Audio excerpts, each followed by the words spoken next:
Good evening, everyone, or good morning, or good afternoon, wherever you may be. Thanks for joining us again today. For those of you who just joined us, I'm Eric Longo. I'm the Executive Director of MCN. And for those of you who've already seen me and might be a little perplexed with my new decor behind me, it's my private gallery. No, I'm just joking. It's actually a picture of the Jack Shaman Gallery in Kinderhook, New York.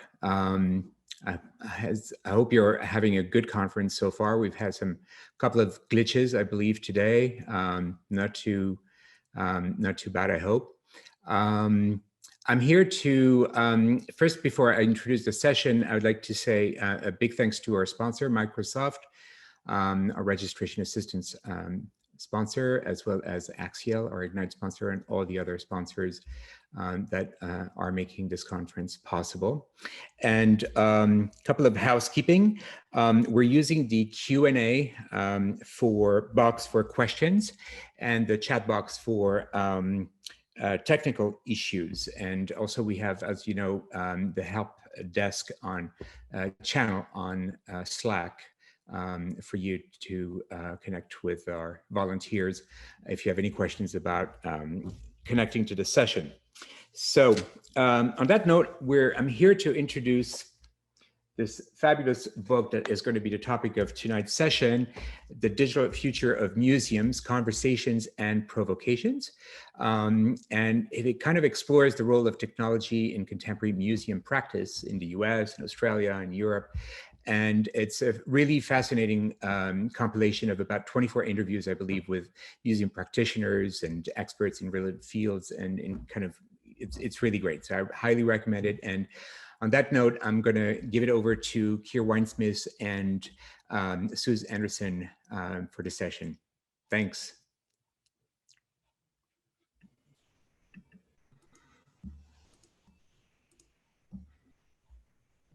Hi, everyone.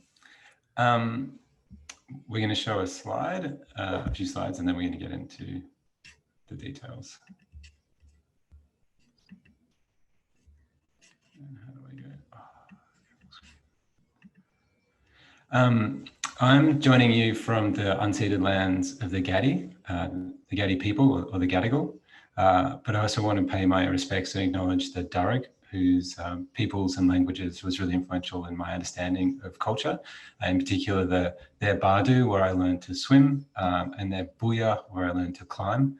I want to also acknowledge the Piscataway people of Baltimore City, where Suse is joining us from. So I'm joining from what is now called Sydney in Australia.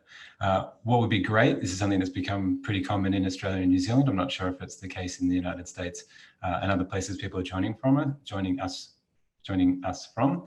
If you could put the Indigenous lands that you joined from and your name in the chat just to say hi, that would be fantastic. Today, we're going to be talking about The Digital Future of Museums, the book that Suse and I worked on for many years and has come out earlier this year. This is sort of like a launch party because it has some ties back to MCN. Tanya, Autry and Dr. Lauren Vargas are going to join us for the conversational piece, which I'll explain in a minute. And if you're sort of a Twitter nerd, you can find all four of us on the Twitters. So, the discussion will continue in many ways after. So a little bit of housekeeping, as Eric said. The I'm not sure if you can see my screen. Hopefully you can. As Eric said, Q&A. This is going to be a session that is actually narrative and conversational between Tanya, Lauren, Suse and I. And so we won't be doing many Q&A, but the Q&A will kind of have the Q&A, but for the most part, we're going to run to the hour. So last bit. The origin story of the book, which is what ties us back to MCN. At an MCN conference, it was actually at MCN and a couple of other conferences, but in particular at an MCN conference, after someone presented their kind of beautiful narrative and their success story about a particular project, which many of the sessions were these success stories, a group of people, just 3 or 4 of us, got together afterwards and asked all the hard questions, the complicated questions, the difficult questions that you kind of can't present in that format of the sort of chalk and cheese presentation. And I came up with this idea that perhaps in the right context, you could create a conditions where a conversation could happen where you just had the hard questions. You just had that rich dialogue of a few experts who were different in their origins and different in their thinking and different in their practice, but come together as experts and join things up in a way that is kind of unique and exciting.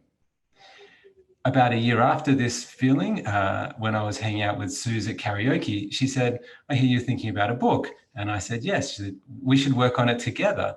This is sort of over the noise of MCN karaoke in the background. And I realized that she was absolutely right and we should work on it together. And so we started working on it in that moment. So this was in New Orleans. And so the fruit of that labor is now in front of you.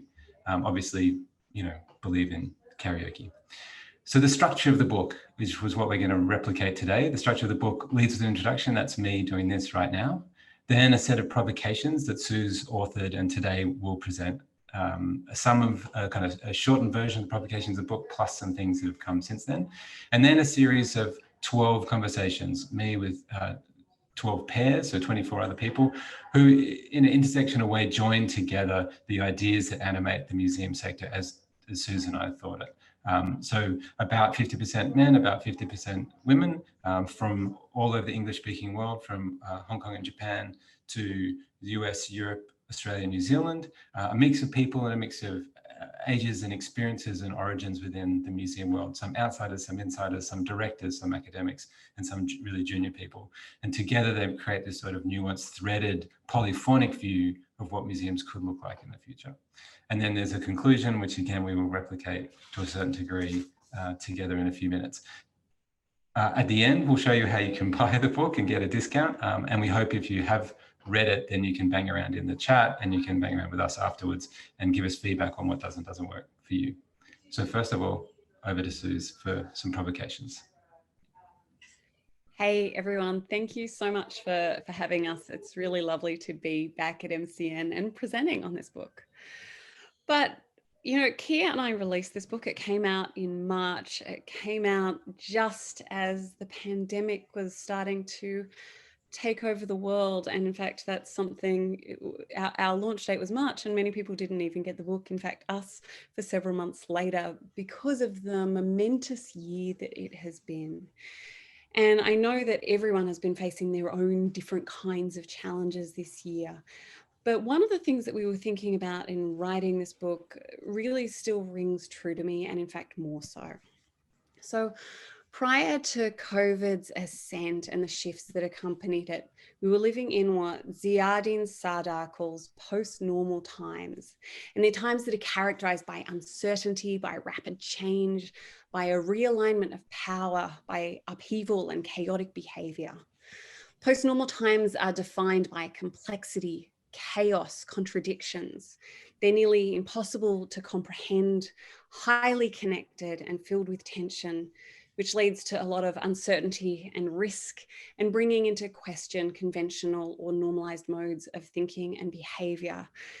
This is stuff we were already thinking about prior to 2020 and the complexity that we've seen here, but we can witness that complexity by thinking about the many interlinked parts of life that have been impacted by the pandemic, amongst other things that we've been living through, from healthcare systems to food chains, our work identities and our private spaces and selves.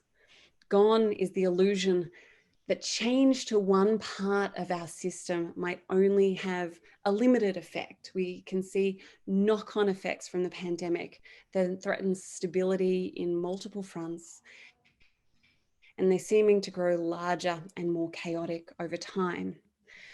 And contradictions too are central to these ideas of post-normality. Sardar identifies a contradiction between the focus on seemingly unprecedented change in the current era, such as the rapid change and development associated with technology, and the quasi-stasis of inbuilt systems of oppression. And systems of inequality which become further embedded over time. We can understand this better by thinking about early considerations of cyberspace, which was imagined as a world that all might enter without privilege or prejudice according to race or economic power, to military force or station of birth. When social media first came to prominence, it was lauded as a triumph for democracy by lowering the barriers to participation for traditional and enabling individuals and groups to bypass traditional gatekeepers of knowledge, including museums, and to gain visibility and voice that had not previously been possible, communicating and organizing in new ways. But even as the internet enabled participatory practices, major platforms started systematically dividing people into market segments and political tribes.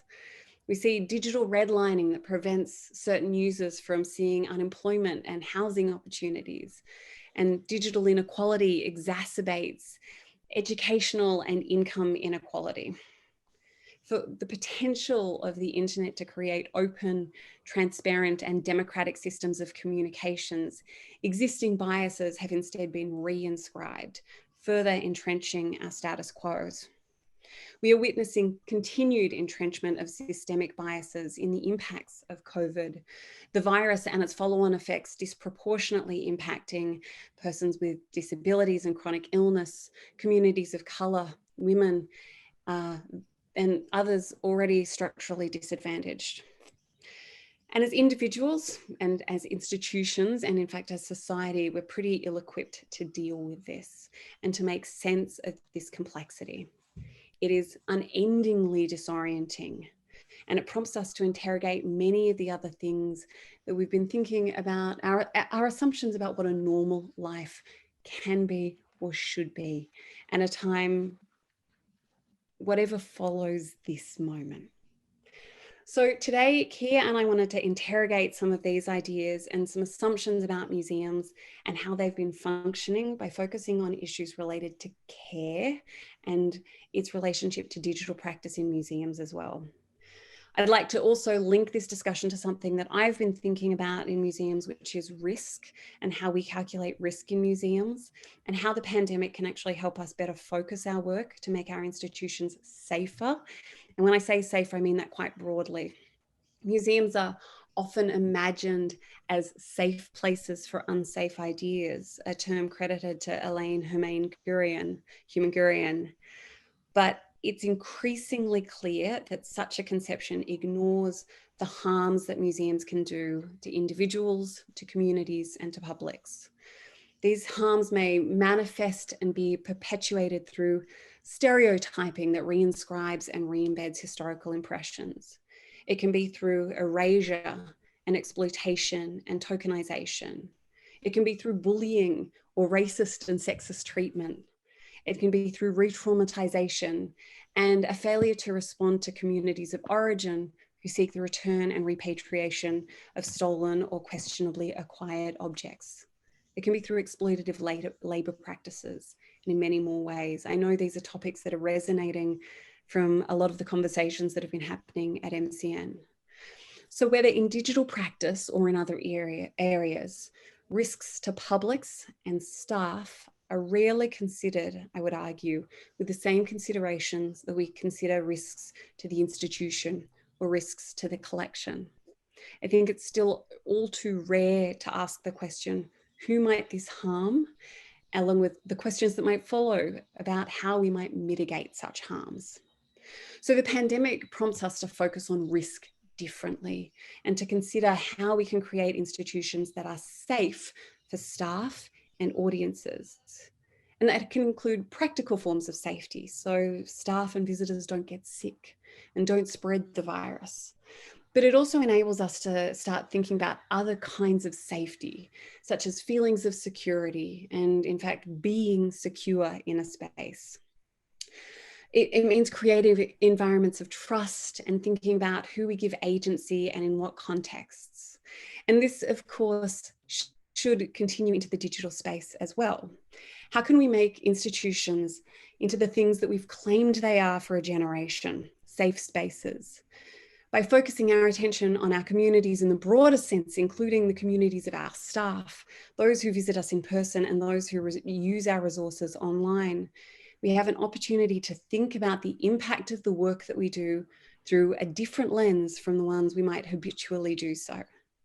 We can ask, what does it mean to create institutions that feel safe and are safe, particularly for those who've been historically harmed by our institutions?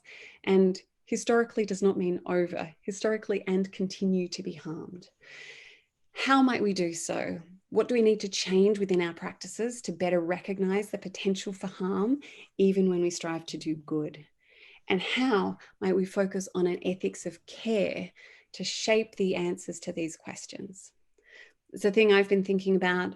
I'm really excited that Tanya and Lauren are here joining with me and Keir to focus on this idea of care and how it might help us create better, safer, just better museums. So I'm going to hand over at this point to Keir, to Lauren, and to Tanya. Awesome. Oh, could I have my video unstopped or unmuted? Whoever has that superpower. Awesome. Thank you. Thank you, Suse. That was amazing. Lauren, Tanya, I'm just going to introduce you both and then feel free to unmute. And though I did realize that I didn't introduce what I look like for those who are visually impaired or for the transcript. I'm an undifferentiated white dude with a beard, kind of look like all the other white dudes with beards. I'm wearing a Museums Are Not Neutral t-shirt, one of $1,000 worth of Museums Are Not Neutral t-shirts that I've bought over the last 4 months with my CARES Act money, and then like a collar because like this is important, and I've got my pajama pants on because it's morning in Australia. To introduce Tanya and Lauren, Tanya is a cultural organizer and the Gund curator in residence at MoCA in Cleveland. She develops exhibitions, programming, institutional spaces, and various para-institutional collaborative projects, including the Social Justice and Museums Resource List, which we'll mention in a minute and we'll share in the chat, the Art of Black Dissent, Museums Are Not Neutral, the t-shirt, and the Black Liberation Center. And as we go, we're going to touch on some of those things. Dr. Lauren Vargas is a digital dragon wrangler, which a term I absolutely love and have used it a couple of times in the last week, enjoyably, with 20 years experience assisting organizations with their community and communication strategies. Vargas is an independent researcher as well with your digital tattoo, as well as the one-by-one research project, which we're going to cover in a second. So as Suse said, Tanya, Lauren, if you could unmute your mics. As Suse said, over the next 30 minutes or so, we're going to discuss the ethics of care as relates to museums and technology, and somewhat in that order, actually. And I'd like to begin with maybe the hardest thing to define of those three elements, although they're all contested: care. Tanya, you've written and spoken about care as part of your curatorial practice. You've even used the term care as praxis in your writing. These words care and curate obviously share some overlap and some history. However, it seems, at least to me, you're looking well beyond that immediate and obvious connection into something well beyond that. Could you talk about what care means in your professional and your organizing and activism practice? Yes. Thank you. First, I want to say thank you for the invitation to be here with all of you today. And I am zooming in from the ancestral lands of the Erie and the Haudenosaunee people in the area that is now known as Cleveland, Ohio, presently known as Cleveland, Ohio. I am medium to dark skinned Black woman, and I got my hair in some braids and some kind of weird earrings on that I love. And I'm wearing a Black t-shirt with the name Breonna Taylor over and over and over again to bring attention to the violence that is ongoing in this nation state of state violence. So yeah, care, it all connects actually. So I've studied to be a curator. I come from kind of a very traditional program. I'm a PhD candidate and I'm studying art history. And in that training, I kind of came up with I was trained in a very traditional way about what curatorial work is. But here in the States, and like everywhere, basically. Probably these museums are exclusionary kind of spaces. They are spaces often really of violence. That's their origins. And as a Black woman, I have been mostly or just all the time working in white spaces. And I am often the only Black person or only person who is not white, making any content in the institutions, creating content, which is the case right now. And it's happened to me over and over again. So for years, I've kind of been experiencing this. So I've started to feel, I figured out that I needed to think about care in a very different way, not the way that I was trained to think about, to care for objects as a curator. That's the kind of traditional training I got, which is actually centered in kind of a whiteness frame, without actually articulating it, that, without actually acknowledging that or talking about it. But I've been pretty much trained through kind of a whiteness lens, a very colonialist perspective. My own work through my, research, I started kind of expanding past that and engaging with other types of theories and reading more about feminist work, feminist theory, thinking with Black studies, starting to learn about decolonial, kind of all of that, taking that all in, and then applying that to the curatorial practice, like working in the institution. And yeah, reading people like,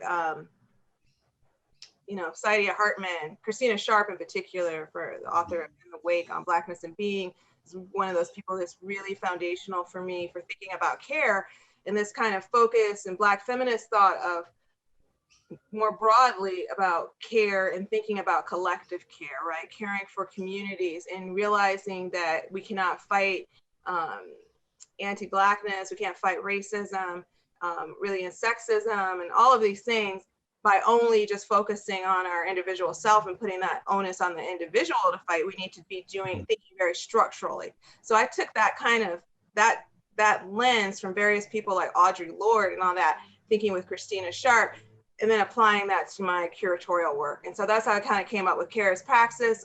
Some of that language, there's a phrase in, I think Saidiya Hartman, who's this, foundational thinker. She wrote a book called Scenes of Subjection, about 19th century kind of literature and imagery. And she also wrote a more recent book called Wayward Lives. She's a really important thinker, MacArthur Fellow.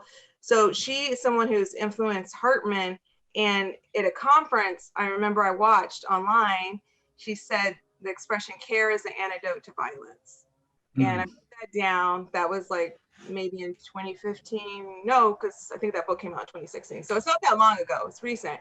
I wrote that down and I use that as a hashtag. I share a lot of stuff online, and I guess we can talk about that, or going to talk about it. But I start using that as a hashtag, care as an antidote to violence, for thinking with my curatorial work, and then using care as praxis. The idea of praxis as being, combining our theory and our practical work in the goal of changing the world, with an activist agenda, and knowing that work has to have a care kind of focus. So I think about care as extending past objects and even past, like I'm working in a contemporary museum. Sometimes curators will talk about the care for artists. I of course hope to do that, especially because I work with a lot of Black artists. I work with Indigenous artists, and Latinx artists, Asian artists. I'm focusing particularly on the folks who've been excluded in these spaces. So definitely want to apply care to how I'm working with them.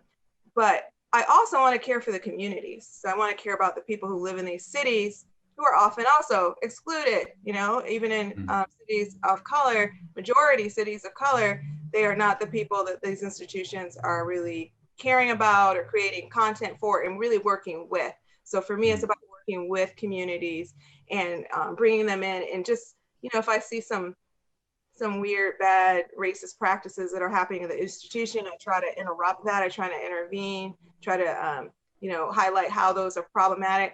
But more recently, I've learned I need to apply that practice of care, of collective care, to myself as well. Because sometimes all the time, I've been trying to do that work, as I said, by myself, and I don't have a team with me, and I'm only just starting to figure out I need to have a team, because this is bad. In addition to, we have to, fight broadly to create change, the advocacy work. That's part of the care practice as well. Thank you for that comprehensive answer. You've touched on many of the things we're going to work through over the next 30 minutes. So this is really exciting. And one person on our site who's not here today, who's an Indigenous writer, Nathan Sentence, who has a blog called The Archival Decolonist. And he has this comment about decolonizing archives and he works in museums and archives. And he says, you can't just invite one Indigenous person in and expect them to fix everything. You're just putting everything on them. And so you need an Indigenous team so they can support each other in doing the incredibly hard and kind of almost, emotionally violent work of decolonization. And you also need to acknowledge that your museum will change. If you invite these folk in because you want to do progressive work, you can't expect the museum to be exactly as it was before you invited them in. And so here's these sort of primers, and definitely worth a read. Yeah. Lauren, to you, one of your pieces, a couple of pieces of yours I've read bring care in different ways. And there's an article you wrote, to take care to be calm. And I think Suse will grab a link to that and put in the chat so people can read. And in that article, you make this point where people say, take care. Sometimes there's a sign off in an email or when they're saying goodbye to someone, take care, without really saying what they mean by that. And so I'm going to ask you, actually, when you say take care, or at least when you're kind of considering care in your practice, what do you mean when you say care? Yeah, it's the active practice of emotional intelligence. And I suppose, 18 of my 20 years in my career, it's been in the corporate world. So I'm a big fan of an acronym. And so CARE actually stands for, how do we communicate? How do we adapt to change? How do we build resilience? Meaning, when we fail, how do we get back up? What do we learn? How do we fail slowly, fail forward, not necessarily fail fast, and ultimately build and flex those empathetic skills. When we say take care, especially, I'm coming at this from the workplace, especially, and it's just, it's a throwaway remark, and we don't really. And really, until the pandemic, we weren't really talking about how do we check in, how do we practice our active listening. How do we really, dig deeper into just those flippant responses that we give back? Yeah, I'm fine, right? You're not fine. What are you truly feeling, and how are you experiencing it? And having somebody be interested enough to ask you and to pay attention. And it's part of an overarching framework that aligns with calm, meaning how do we collaborate? How do we become more agile and anticipatory? How do we let go of command and control leadership and embrace those leaderful practices and build mindful reflection rituals? And in order to have that calm approach, you must have care in place. So how do we actively practice that? Because emotional skills are not taught. Right? They are learned by trial and error, or never really truly integrated at all. So how do we start to build those into our practice? How do those emotional skills align with business and digital skills? And so that's what I'm really trying to go deep in my research practice. That's amazing. And then I'm just going to follow up on that, and then we're going to go broader again. When you're talking about care and these sort of acronyms of practice, which I can imagine are very effective in the kind of corporate world and the consultative world, which I sometimes inhabit, when you're bringing them into the museum world, how are they heard? At least when you're bringing them into, within workshops and within those environments, how does that land? I think prior to the pandemic, it was that Americans coming in with that fluffy language, right? And I think now we're looking at that particular phrase and that particular framework in a completely different light, and especially coming at this from a digital lens. There's so much emotional labor in our digital work and our digital practices, the way in which we communicate and engage online, and I think by practicing the take care to be calm model framework is we're helping people make the implicit explicit. We're helping surface what has been invisible, and not just not the technology, but the processes and how the people interact with the processes, and what does that look like? So I think I think there's much more awareness of what that emotional baggage looks like. And the fact that with everything that's happened in 2020, I think we can all agree, engaging online is difficult. We armor up to be able to do that, I think, if we're honest with ourselves. And I think by being real, to address that there are difficulties, there are struggles, and they start from inside with ourselves and within our organizations, we can begin to address and hopefully begin to actively practice how we're going to acknowledge and move through the problem. Yeah, that's really important. Okay, that's a lovely segue actually to the next thing I want to ask to Tanya, but to both of you really. So museums, at least the ones I've worked for or within, are genuinely experts in the care of objects, and you made reference to this already, Tanya, and often with a long view. I've talked to curators and conservationists and stuff who are maybe working with a metal object that they're planning to make sure looks the same in 1,000 years, which is sort of phenomenal to really get your head around. And these same museums have been totally hit and miss when it comes to caring for their audiences, which we talked about. There are some sections, Latanya, in the social justice and museums resource list, which I think Suse has a link for and we'll drop in the chat.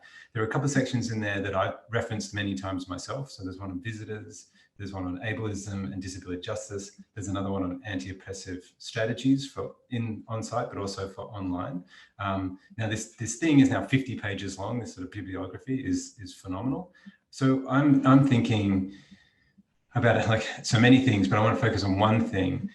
How can museums, in particular, the museum people who are like with us today, how can they bring a care of audience into their work? It's a very big question, but let's sort of navigate it together for a bit. Yeah, thank you. I always like let's think let's think about the people, right, that we're creating these exhibitions for.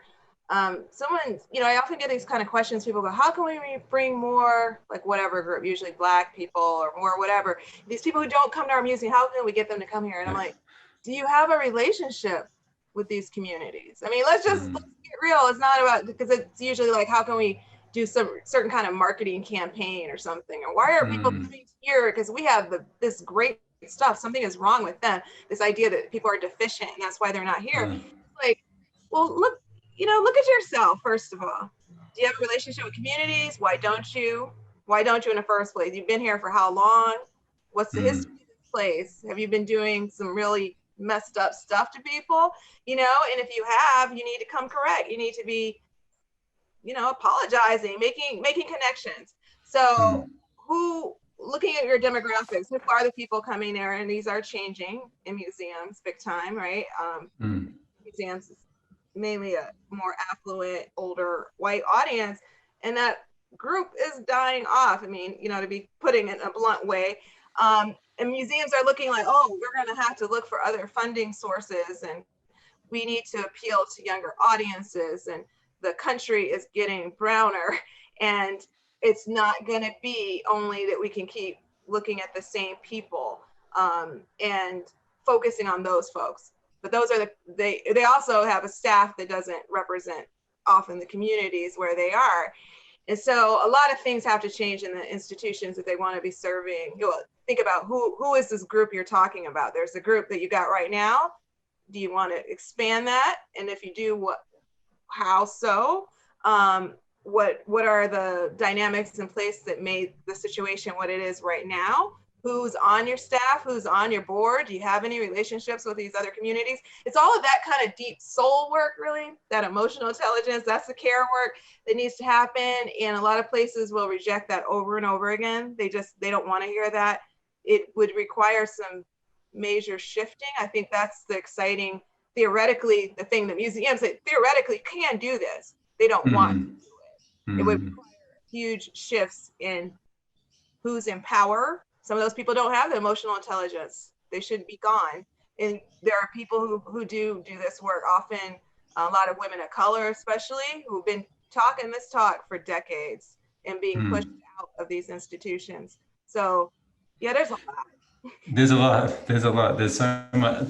So, part of it is your work, structurally about addressing kind of white normativity in museum spaces. You kind of talk about that a lot. And so it's often, say in different cultures, it's sort of about the dominant culture, whether that is like Han Chinese in China, or that's, you know, white supremacists in the States, or that's kind of white colonialists in Australia. They're trying to create a nuanced environment where people feel seen and welcome, often mean changing who's on the front door, who's a donor, who's making decisions, what things are bought, who gets to talk about them. There's so many layers to a museum visit. Like if you've ever done one of those sort of visitor journey projects where you go from someone talking about it and a bus ad all the way through all of the touch points and then into the building, through the building, seeing work, seeing people, getting some food, going on social media, and then like the detritus afterwards. If you think of all of those touch points, if they're all normative, you know, if they're all designed basically with people like me in mind, by people like me, then you leave out people all the way along that massive journey. Yeah.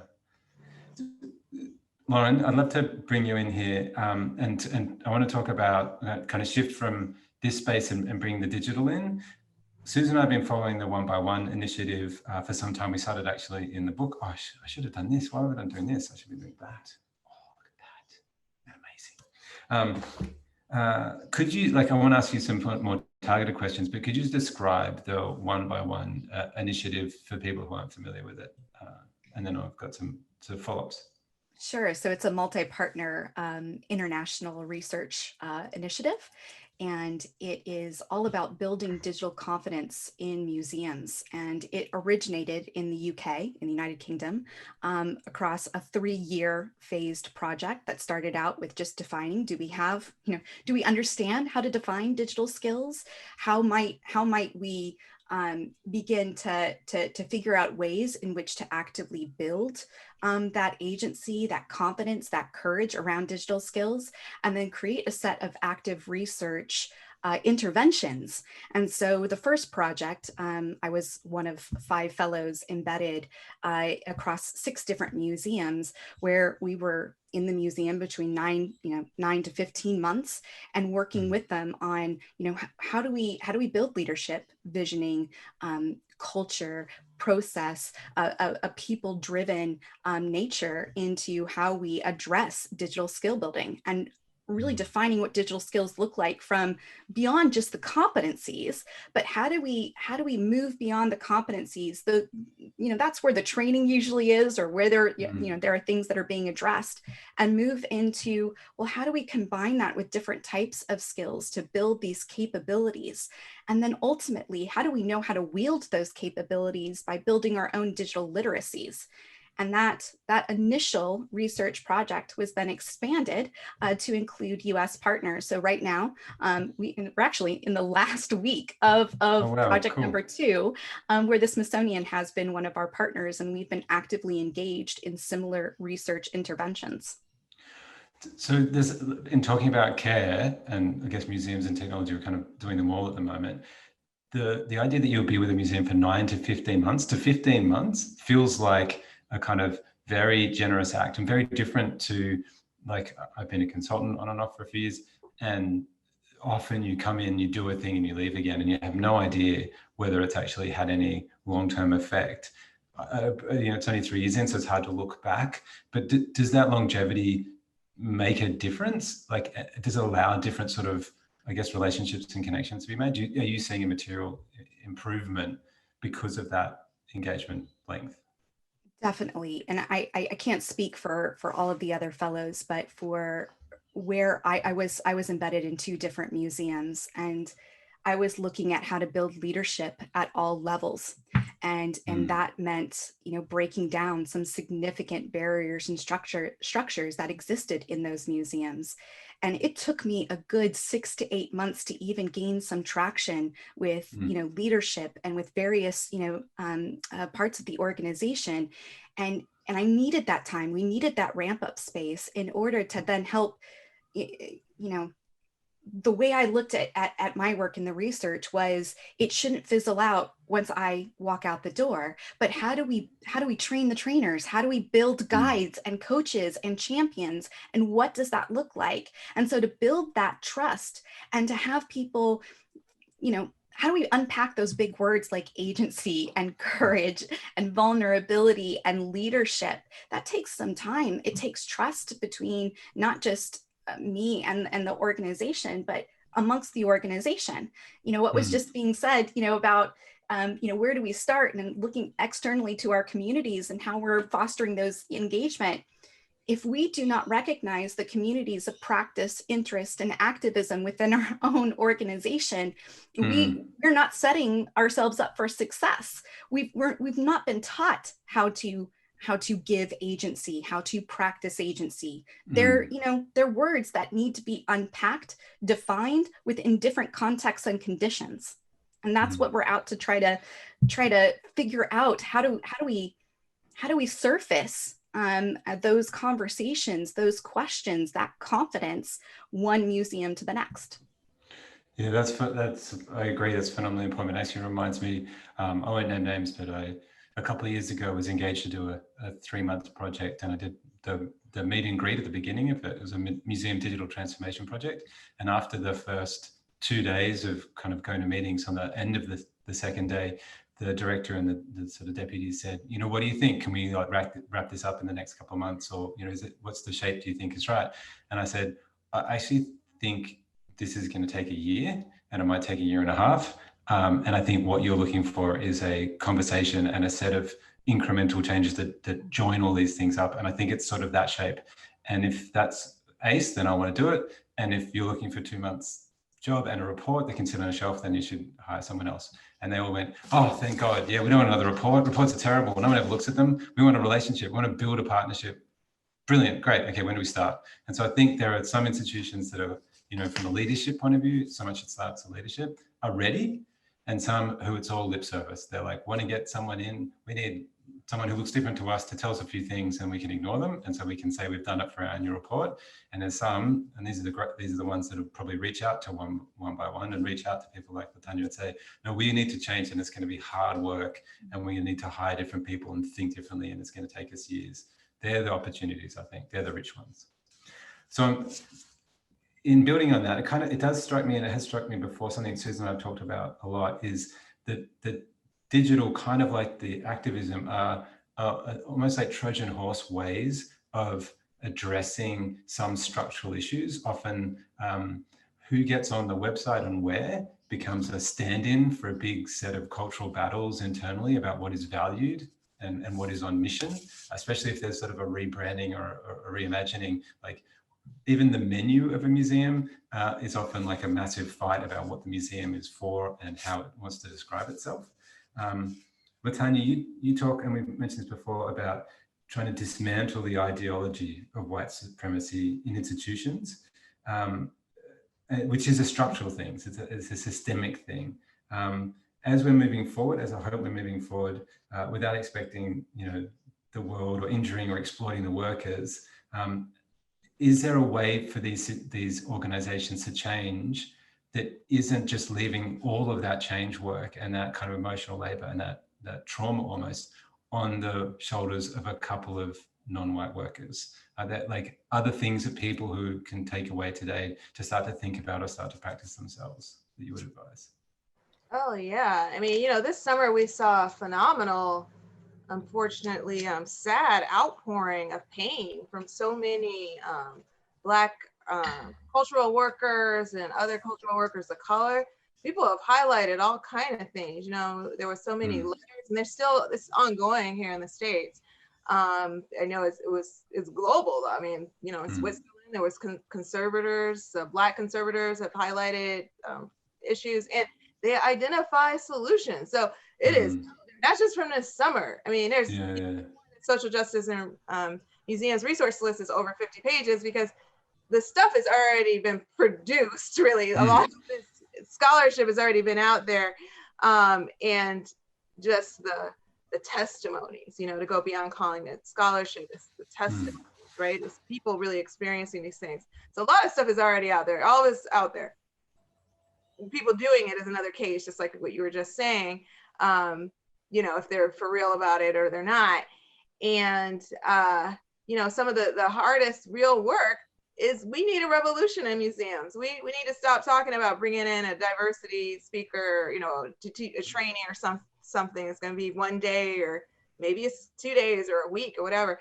No, you need to stop that, because you need to get with an ideology that's really about like anti-racism, anti-oppression, right? Fighting, like taking down white supremacy, fighting you know, colonialization and the ongoingness of it. It's not over. It's not a long time ago. It's right now. It's happening all the time. It's being perpetuated. That work has been identified. It's already out there, but it would require a huge shift. And that's the part they don't want to do. So they keep trying to like wipe that critique away and keep making it be that they have the same response. Usually the best you can get is just a diversity training, and maybe they'll get rid of one person who's out, like, you know, one person, one director or curator or something will get ousted. But in reality, a lot of these people at the top need to go. The boards need to be restructured. We really need to be looking at different kind of organizational structures, I would say. Get out of this pyramidal thing, executive director, and then all like this model, all these people at the bottom. We need to think very differently. Maybe there's more of a circular kind of thing, more of a lateral type of organizational model that we can put in place. There are so many of these folks of color. It's not about bringing in 1 or 2 people and putting them in a community engagement kind of job or whatever. One Black curator, one Indigenous curator. No.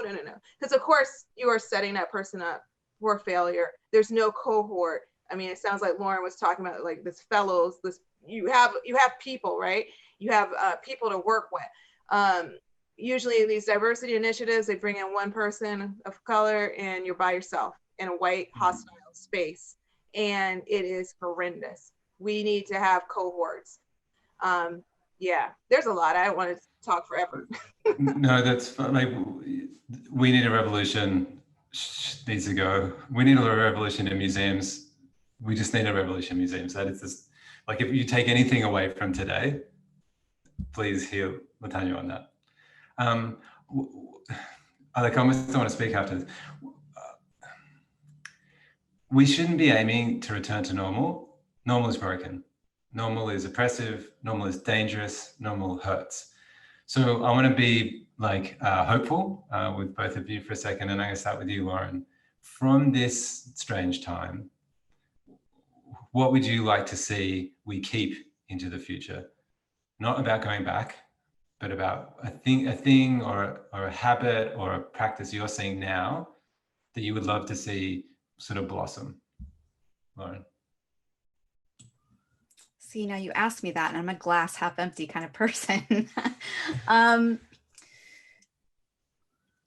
want to keep the spirit that was just voiced. Like, how do we hold on to that? How do we build up a more hopeful future? And I think that means we have to start taking a stand. And there are so many things in front of us, so many different challenges, and we have to knock them down one by one. And what does that look like? And how do we work together to do that? And so I'm hopeful that this spirit, I hope, will continue to be fostered and cultivated, and we don't get discouraged, and we hold each other up. We practice that care, not just with our own selves, but you know, doing it for others and with others.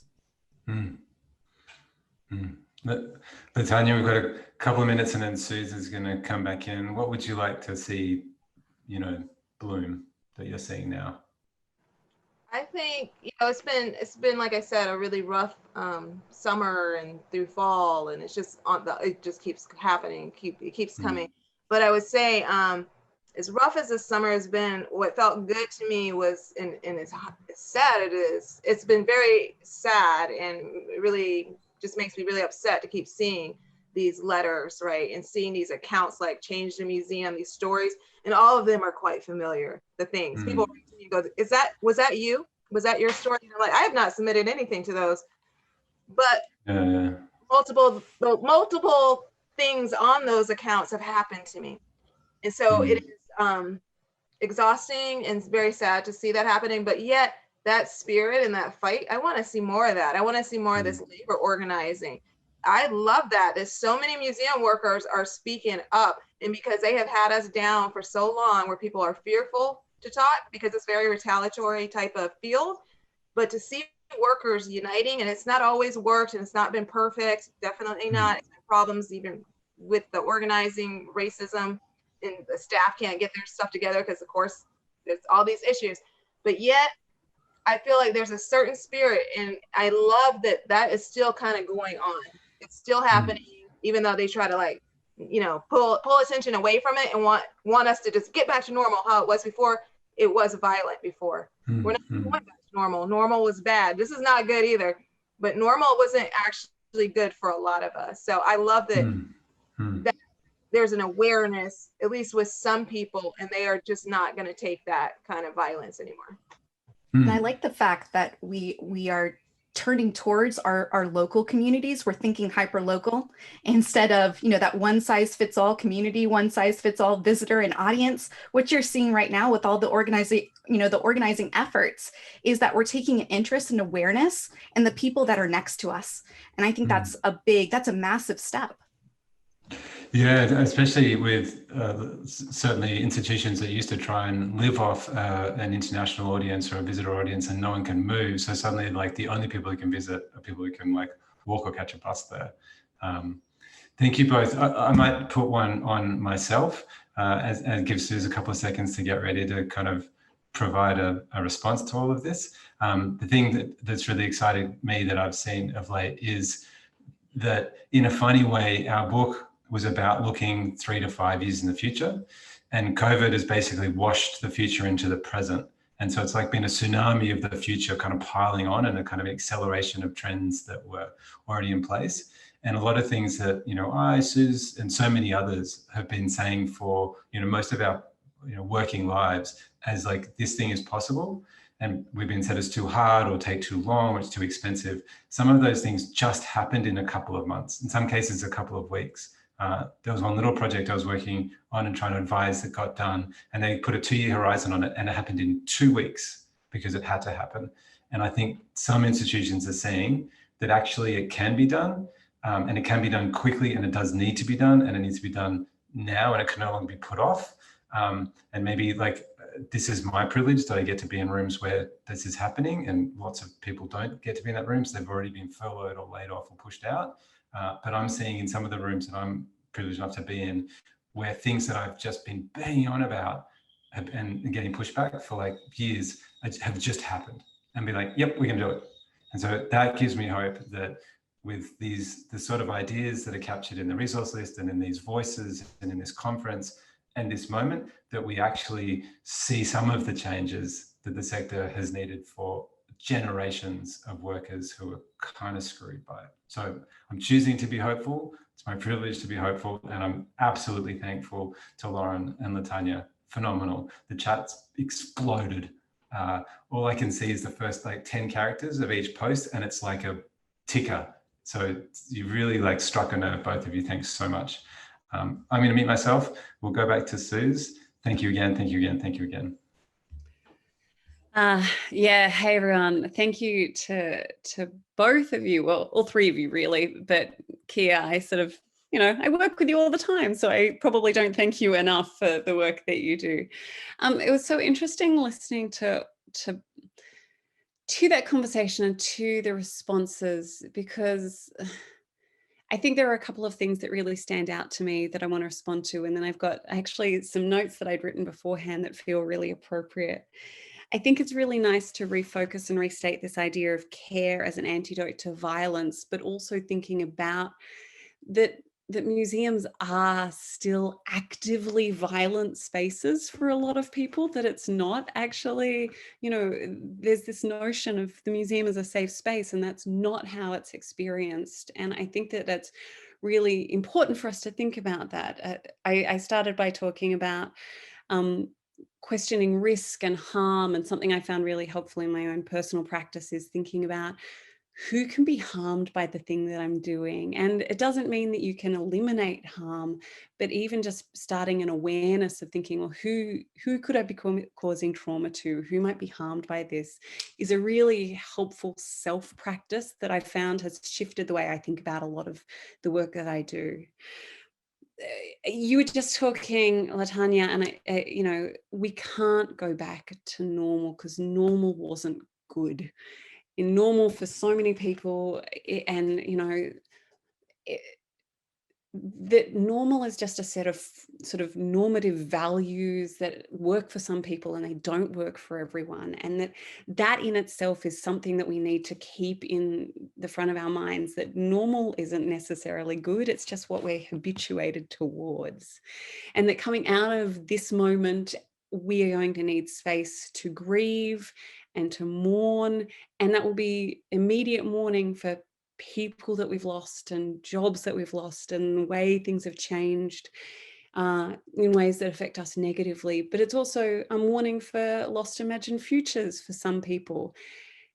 But there's also in that the possibility of reimagining things that are better than for other people and for everyone in different ways. And so out of this sort of chaos and this complexity and contradiction, we can reprioritize and focus on who we're risking and the kinds of harms that we do, and create procedures that mitigate some of those risks and give us those questions. We can consider building supportive work environments in different ways. I mean, one of the things that I think is lovely is how often kids and pets interrupt people's work environments now, because it shows this, that we're all whole people. We're not just these sort of separate people at work from all of the other things happening around us. And there can be beautiful things that can come from these moments, but they'll only come if we do it deliberately and if we're actually aware that the decisions we make are also going to disadvantage some people, and if we build those into our processes as well. Sardar, this is something that I'm going to return to. He argues this, and we've got this in the book. He argues for a return to ethics and imagination, writing that a new normality cannot look for simplistic universals.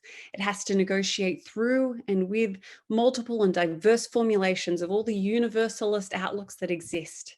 It has to engage with the complexity of humanity as much as it considers the complexity of the global environment we share in such different ways. And that resonated for me when I was writing the provocations for the book, and it continues to. So thank you. And thank you to everyone who was chatting, because this was really wonderful to be part of. Keir, your final sort of sections. Thank you so much. Fantastic. I just want to close by acknowledging that that this is a really strong community, one that I didn't know existed when I first joined museums about a decade ago. I've been working in media and working with artists for a long time, and I didn't know about the museum tech community. And almost on my first day, I reached out to other kind of museum tech, heads of digital, heads of this, heads of that, directors, managers, social media people in the city that I was living at the time on Gadigal land. And a couple of friends said, "Oh, you know what? Your people are at MCM." And I didn't know what that meant, because I didn't know what the acronym meant. And so I looked it up and I came to this conference and I did find my people. And so these conversations, which span the English speaking globe, many of them were people that I'd first heard either speaking at or talking about MCN, or that Suse had heard in that context as well. And we want to thank them for their giving up their time and their thoughts and their energies. So many of the things we've covered today have little seeds in this book. The Barbara and Latoya piece, the second chapter, absolutely resonates with a number of things said today. The piece with Tony Butler and Laurie Fogarty, it talks about organizational structure, like a flower, essentially, that they do at the Oakland Museum of California, which touches on what Tanya mentioned. Adriel has some points that intersect with this in really thoughtful ways, and the stuff out of Hong Kong does as well. So there's lots of kind of moments, threads, that the book connects with what happens today. And I think that's kind of the strength of the project, is that it's humans with ideas that are trying to change our sector. I think it's really powerful. We also just want to thank, early on we spoke to Xiaozhou Fei and Akini Iwajima, Katrina Sedgwick, and Lene Spruce in iterations of the book that were sort of pre to the kind of final ones. We spoke to lots of people and they helped out in lots of different ways, and Routledge were fantastic. And this community has been fantastic, at least for us in our profession. It's a kind of weird thing when you make a book that's supposed to be about the future and suddenly it's about the present, or you make a book when really it should be a blog post or a tweet, or it should be a podcast or a video or something, but you've decided to make a printed book, and that printed book can't be delivered because there's a pandemic and the printing factory is shut because someone had COVID. And so for 3 months, the book is delayed when it's most needed. So it's, you know, this year has hit us in lots of different ways, but thanks for working with Suse and I on getting us to this point. Eric as well. You can get it if you haven't got it. There's a discount code, or I'll just Slack me and I'll send you one. They sent me a few. I just want to say thanks again for making this a space that we can have really tough conversations that are hopeful, I think, as well as real. And so my goal is to be hopeful and real. So thank you all so much.